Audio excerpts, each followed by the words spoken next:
ating punubayan, Honorable Emiliano Marcila Jr., ang ikalawang punubayan, si Honorable Patricia Hilaw, mga membro ng ating sangguniang bayan, mga numuno sa ating mga barangay at ibang opisina ng ating bayan, kasama ang kanilang mga kasapi, ng ating PNP at PCG, mga guro at estudyante, lalo na dito sa ating district meet, mga kinatawa ng iba't ibang opisina at sektor ng Buyon, mga minahal kong mga kapatid, magandang umaga po sa inyong lahat at maligayang 114 na anibersaryo ng mga kinatawan ng serbisyong sibil.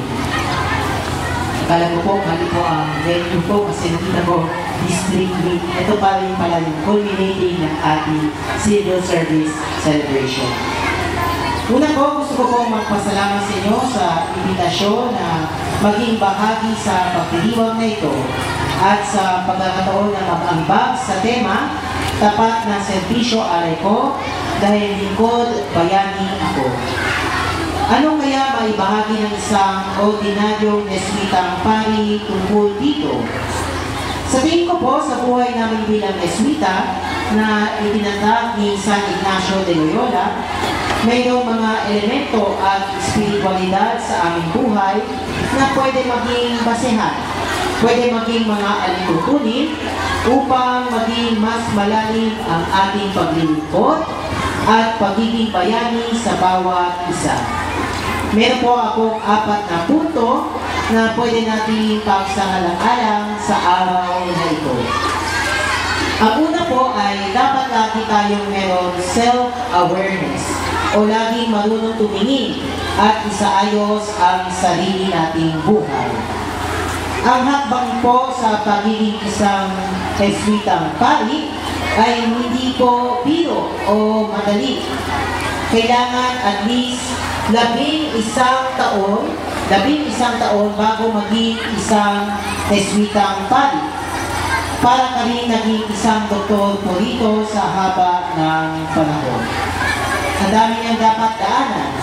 2 taong novitiate, 1 taong juniorate, 2 taong philosophy, 2 taong regency, 4 na taong theology, at kapag handa ng tao na maging sa kanyang evaluation, saka pa siya pwedeng ordinahan ng ating obispo.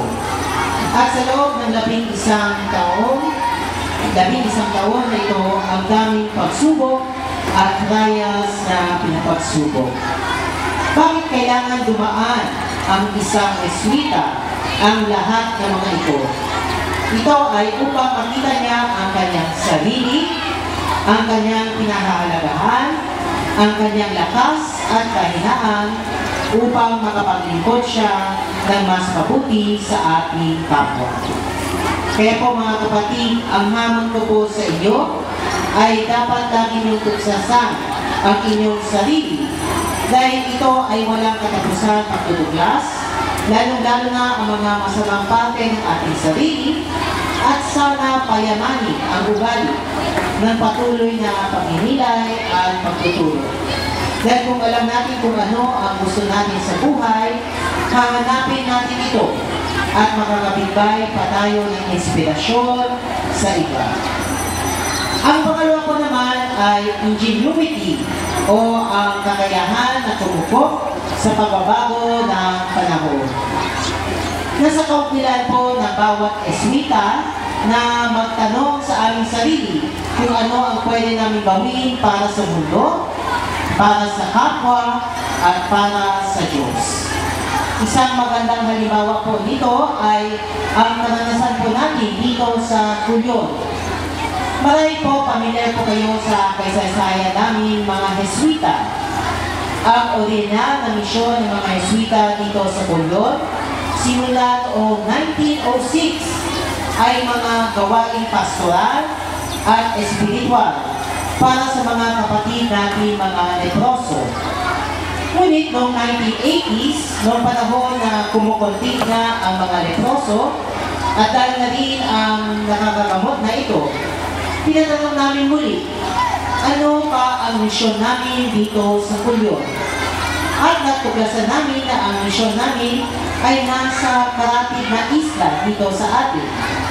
Dito nagsimula ang aming literacy program ng parokya para sa ating mga kapatid na tagbanwa upang tulungan sila na magbasa at magsulat.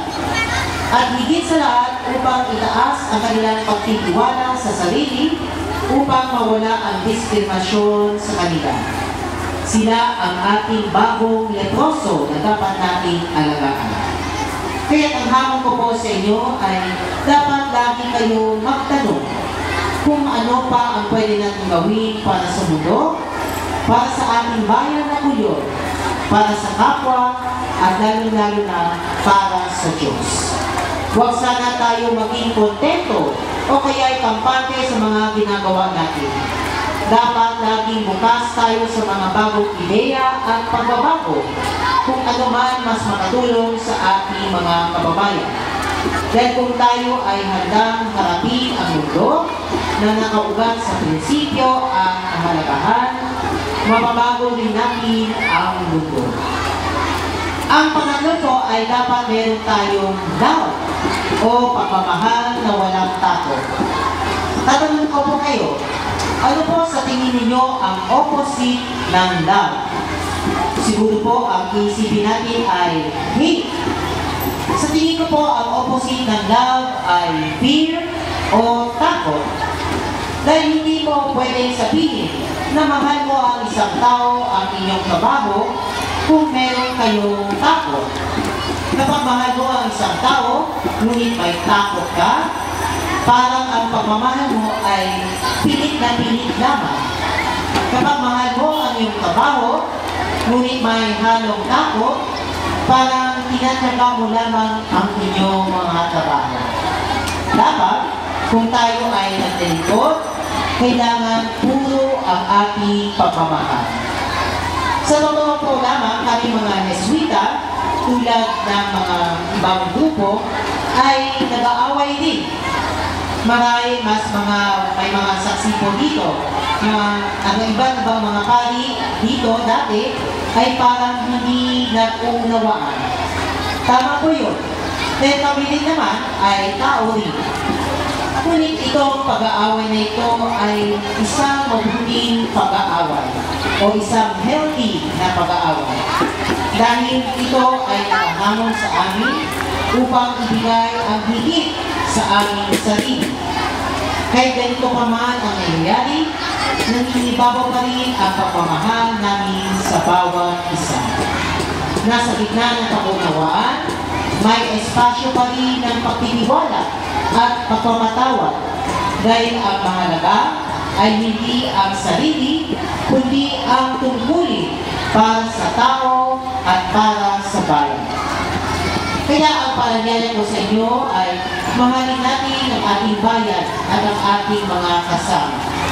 Kahit alam natin na mahirap tulungan at baguhin ang mga maraming aspeto ng ating bayan, o kaya ay mahirap makisama ang ating mga kasama sa trabaho o siguro sa mga panunungkulo sa atin, patuloy pa rin natin ipakita ang pagmamahal upang mas mapalaganap ang respeto at pagtitiwala natin gagawin.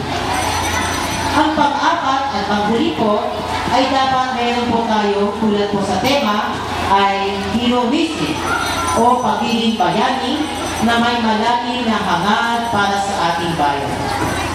Isa sa paborito kong jargon o pananalita namin mga Jesuita ay ang tawag po namin ay magis. Ano po ang ibig sabihin ng magis? Ang ibig sabihin ng magis sa Latin ay more o nakahihigit pa.